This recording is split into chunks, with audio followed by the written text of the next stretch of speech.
c'est le mois de septembre. Alors il y avait beaucoup de choses à faire, hein. La rentrée, s'organiser, le travail, puis les bonnes résolutions un petit peu. On se met au sport, on prend soin de soi, on fait attention à ce qu'on mange. Ça, c'est vrai. Et tant qu'à faire, il vaut mieux cuisiner un tout petit peu soi-même. Et puis quand on rentre du boulot le soir, qu'on est un petit peu fatigué, puis que les gamins sont fatigués, puis qu'on ne sait pas quoi faire à manger, je me suis dit on va peut-être proposer ou montrer finalement à tout à chacun les outils qu'on a à disposition, parce qu'il y a pas mal d'outils. Il y a des choses qui peuvent nous aider à inventer nos menus en fait. Exactement, même quand on ne sait pas quoi faire à manger, même quand on se considère mauvais cuisinier, on sait toujours faire un minimum.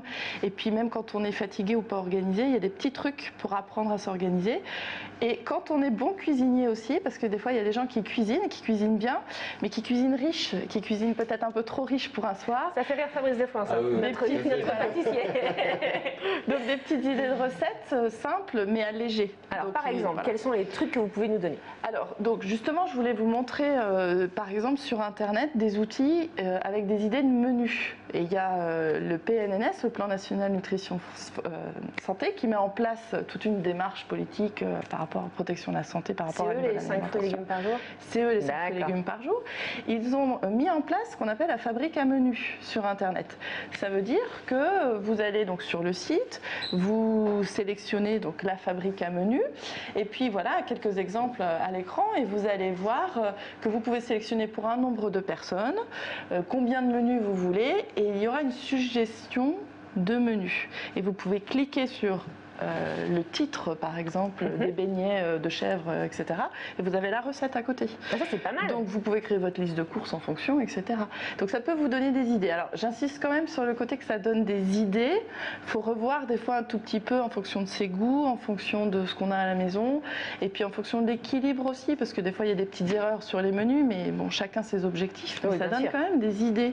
Parce que des fois on sèche, on est juste, on sèche, on est en panne d'idées. À Tours, il y a aussi la mairie qui a mis en place un outil qui est super, qui est quand même très intéressant. Je ne sais pas si d'ailleurs les Tourangeaux le connaissent. Ça s'appelle Qu'est-ce qu'on mange ce soir? Ça s'écrit avec un K. Hein. Qu'est-ce qu'on mange ce soir? Vous connaissez Qu'est-ce qu'on mange ce soir? Qu'est-ce qu'on mange ce soir? C'est sur le site de la mairie Tours. Et en fait, ce sont des idées de recettes pour le soir en l'occurrence, mais pour le midi aussi, et qui sont en correspondance avec ce que les enfants mangeaient à la cantine. Ah, ça c'est vachement intéressant, c'est-à-dire que nos enfants étant scolarisés, on sait ce qu'ils ont mangé le midi sur ce site et qu'on nous propose quelque chose de complémentaire pour le midi du soir. C'est-à-dire que vous sélectionnez sur le site l'école où vont vos enfants, et puis vous pouvez voir déjà ce qu'ils ont mangé, et puis avoir des idées de menu du soir avec des recettes. Ils mettent aussi des exemples de recettes. Ça c'est très intéressant. C'est sur le site de la mairie? C'est sur le site de la mairie, Qu'est-ce qu'on mange ce soir? Très bien. Et puis alors un dernier truc? Et puis alors mon site, maigrir2000.com. Évidemment, un petit peu d'autopromo ne fait jamais de mal. Exactement, parce qu'on met en place des recettes qui sont en accès libre. Et il y a plus de 300 recettes aujourd'hui sur ce site, et qui sont des recettes alors travaillées un petit peu pour être plus légères, donc avec un peu moins de gras, un petit peu moins de sucre, mais tout autant de goût. Et puis des idées de recettes en fonction de thématiques. Est-ce que je cherche une recette de plat complet, une recette de dessert? Et puis on a une entrée aussi avec des mots clés. Donc est-ce que je cherche une recette à base de chocolat, à base ça c'est de intéressant. safran, On peut faire avec ce qu'on a dans le frigo du coup. Et du coup avec ce qu'on a dans le frigo, on rentre nos mots-clés et puis on peut avoir une suggestion de recette. Très bien. Voilà. Merci beaucoup Virginie pour ce point. On rappelle donc votre site internet, c'est www.maigrir2000.com. Et puis tout de suite, on va passer à la cuisine avec Fabrice Desfoins. Donc on va faire des poires au safran. Allons-y, on vous abandonne sur le plateau, mais vous inquiétez pas, je vous ferai goûter bien évidemment. On est parti. Alors, qu'est-ce que vous nous avez préparé cette semaine, mon petit Fabrice? Eh bien, écoutez, on a choisi de la belle poire Williams pour aujourd'hui. Ça, cette saison, c'est bien. Voilà. Donc, très simple, on va commencer par l'éplucher.